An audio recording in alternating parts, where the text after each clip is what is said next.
Every single week, I jump on calls with custom home builders across the country, across America and across Canada. And I've noticed that a lot of the questions that I get are the same. And so in this video, I took the top 10 most commonly asked questions by home builders about marketing. I'm packing it into this video. So let's get started. Let's get into the first question. It's the most commonly asked. Here's some quick framing before we start this video. So I run a marketing agency specifically for custom home builders. And so I know exactly what you face because I work currently with 100+ home builders with their marketing. So just to give you some context.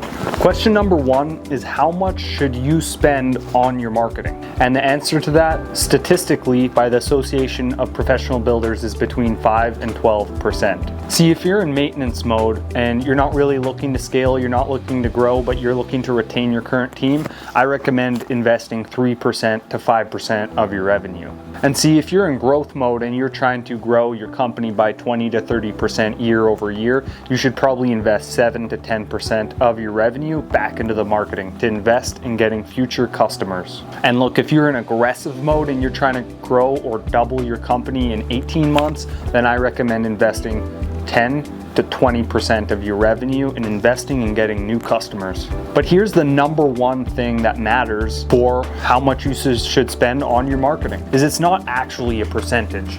People are focused on the wrong thing. How much should you spend? The answer to that is, how much are you going to get returned to you? See, the biggest bottleneck I see in 99% of companies is they don't know how much they need to spend to get the deal that they're looking to get. And so if you're getting a 5 to 1 return on your investment, you're making 5 times more than you're spending, or 6 to 1, then you should keep spending all day long. But most builders who are failing with their marketing, they're literally getting a negative return because they do not know what they're doing. So the answer is, what works when the numbers are small will work when the numbers are big. Question number 2 is, do I need to be on TikTok? The answer is, it's a good idea to be omnipresent and be on every single platform, but the majority of buyers who are building custom homes or buying custom homes are not spending their time on TikTok. Question number 3, how do they generate more referrals? And that's a really easy question to answer because that comes from doing great work.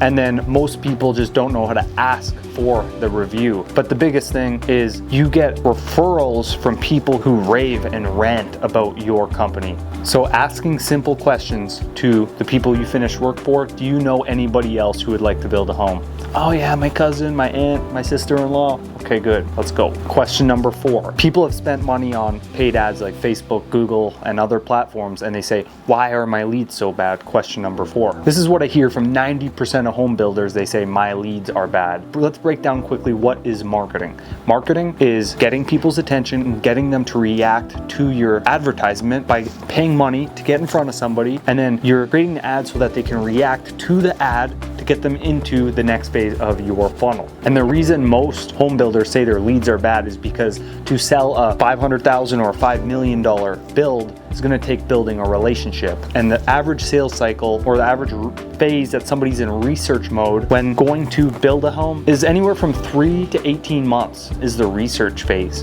And typically it's more along the lines of 12 to 18 months. So you want to make sure you're showing up everywhere. But the leads aren't actually bad. You just need a better process on following them up. But then if you are getting bad leads, you just need to ask better questions and disqualify people earlier in the process. Question number 5, is SEO still worth it in 2026? Here's what's happening right now with SEO. SEO is alive and strong as ever, but it's changing. So before, you just chose keywords, how much search volume did they get, and you would work your way to rank number 1 across several keywords to drive thousands of people to your website. And now what's happening is it's more turning into AI answer. Now it's AI search optimization, also known as GEO. See, the question isn't now, do I rank on Google? It's also, when somebody asks the AI engine a question, is it referring your company? So the answer to this is, you need to have the fundamental consistencies of regular SEO, but now there's definitely things you can do to help put you on the AI engines, like FAQs and schemas. Question number 6, how long until your marketing pays off? So that question really varies based on the channel that you're marketing. Paid ads will probably pay off the quickest because you can get people to raise their hand and then you can nurture those relationships into deals. Now, SEO is a long game. SEO might take 3 to 6 months to 9 months before you actually start getting the actual benefits of all the hard work you're doing. So the first month, you should have the foundations, the website audit, fixes, tracking, attribution setup, CRM, cleanup. You'll see lead volume increases in the first month, and you'll see a cleanup and system building in the first month. Now, months 2 and 3 typically is an early signal, the first ad campaigns running, first rounds of content being published, early SEO content indexing, review systems generating new reviews. You should see initial lead flow starting and early feedback on what's working. So then month 4 to 6, this is like momentum because ad campaigns are dialed in, content libraries building, SEO is starting to move on long tail keywords, and the AI engine should be referring you. Referral systems are generating the early wins. You should also see measurable improvements in the lead volume and quality on month 4 to 6 because now you actually have data that you can make good decisions with. See, and now beyond 6 months and a year and a half and 2 months, you're building the gap so you continue with the consistent efforts on all the mediums. See, the builders who expect results in 30 to 90 days and then blame the marketing agency that it didn't work, those people just don't understand business. They don't understand the sales cycle of their buyers, and that's a problem. Question number 7, should I hire a marketing agency or should I just try to build this in-house? So to answer that question, depends on what outcome you're looking for. But if you hire one professional in-house, and typically people are good at specific things, and so where an agency can come in is they can get all the skill you need to accomplish the tasks at hand with a fraction of the price because we have a 30-person team and you only have to pay, $1,500 to $5,000 a month. Where if you hire somebody internally, you're gonna have to pay $4,000 to $7,000 a month, and they may only be good at one thing. When you need all of the fractions, all the things, all the spokes to your business to be great, if you will. Question number 8, how do I stand out if everybody's marketing looks the same? So the answer to that question is authenticity.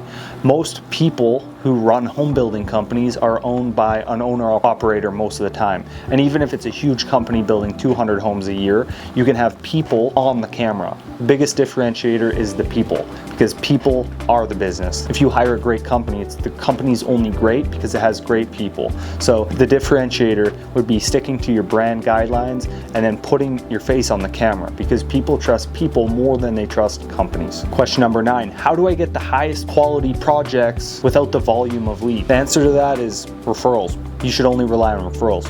If you're using paid ads, SEO, or anything else, you're gonna have attention of anybody who's searching for what you have to sell. So the best thing if you're trying to actually grow your company is you need somebody who can be a salesperson, or either you're phoning them or a salesperson has to phone them to follow up the leads, keep the pipeline warm, and that is the biggest thing. The highest value projects come from relationships and not somebody filling out the Facebook form and then magically making a $2 million contract. Question number 10, how do you know if your marketing is actually working? So after 6 months, if you give it 6 months, you'll know that it's working based on the actual data. You'll actually see the inquiries. You'll have more discovery meetings. You'll actually be meeting with your potential clients. And then the biggest indicator that it's working is that you are closing deals. At the end of the day, that's the only thing that matters. Clicks don't matter, views don't matter. All that matters is your marketing turns into signed contracts. Those are the top 10 most asked questions by home builders right now. So I hope that answered a question for you. I appreciate you for watching. Throw a comment in the comments. It definitely helps me. Like the video, subscribe, and I will see you in the next one. Let's go.